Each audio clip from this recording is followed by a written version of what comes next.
We were hired by the Kennedy Space Center Visitor Complex to build space simulators. In back of me is the Spacewalk simulator. This is to show people what is it like to be in space. The motion has to be slow. You have to be very precise and stable. We also built for them a landing simulator, which simulates bringing a shuttle in for landing at Kennedy Space Center. A docking simulator where you dock the Atlantis with the International Space Station, and a robotic arm simulator. These were fashioned after the actual simulators that NASA uses to train astronauts. We used information we got from NASA to make sure they're as real as possible. But of course, they're for visitors, so they run in 2 to 3 minutes rather than what the actual simulation, which would be hours. Spacewalk simulator, you have 2 missions you can choose from. I'll see if I can do it and talk at the same time. I'm going to do the repair the ISS. It basically tells me that a few bolts are loose, and so I'm going to do a spacewalk to go out and use a drill to repair it. Downstairs, of course, there is the landing simulator. I'm going to put myself in the right position. Puts me out into space. It positions me, and of course, you know, this fly would take a long time in actual time, but we just do it for you almost immediately. I need to put my hand, stabilize myself against it, and then take my drill, hold it in place, and until it finishes. You got to be careful and stay stable. One of the big things is being able to hold still and hold that position out in space. Even the slightest motion, of course, there's no friction. And once I drill, puts me in the suit, says congratulations, and we move on.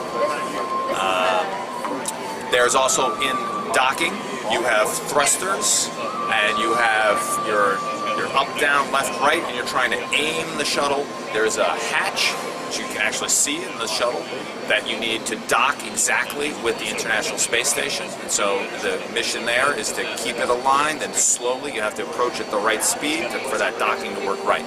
And the robotic arm, there's of course the orbiter joint, which moves sort of like your shoulder, the elbow joint, and the wrist joint of the arm. And you have to toggle between that using your joysticks to move that arm into position to grasp a satellite and launch it into space. Those are the simulators that are available. Hope you enjoy. My name is Charles Yust. I work for Unified Field. I'm a senior software developer there, and I worked on the simulators that you can see behind me. These are simulating robotic arm usage on the Space Shuttle, docking, and landing. The robotic arm simulator, also known as the cannon arm, it was used to grapple things in space, satellites, and launch stuff out of the cargo bay. So, kids can play it. There's a few different missions that we've simulated, grabbing the Destiny Lab module that went on at the space station and the Hubble telescope. So I'll try to capture the Hubble here for you. So you can see it simulates the views that they would have inside an astronaut would have in the space shuttle. These are windows looking out to the payload bay, and this is a camera view attached to the actual arm. So what I'm trying to do is position this to grapple the target right there. So I've captured Hubble, and now I'm moving the entire satellite down into the payload bay. Training that we conducted underwater in spacewalks was quite difficult. The suit is big and bulky, it's difficult to move around in. And some aspects of training with water are more difficult than in space. Because the water is affecting you, it wants to move the suit in ways that gives you a score and some feedback and stuff once you get it in position. So we're using pretty sophisticated 3D modeling techniques in order to render the shuttle and the space station, as well as Hubble.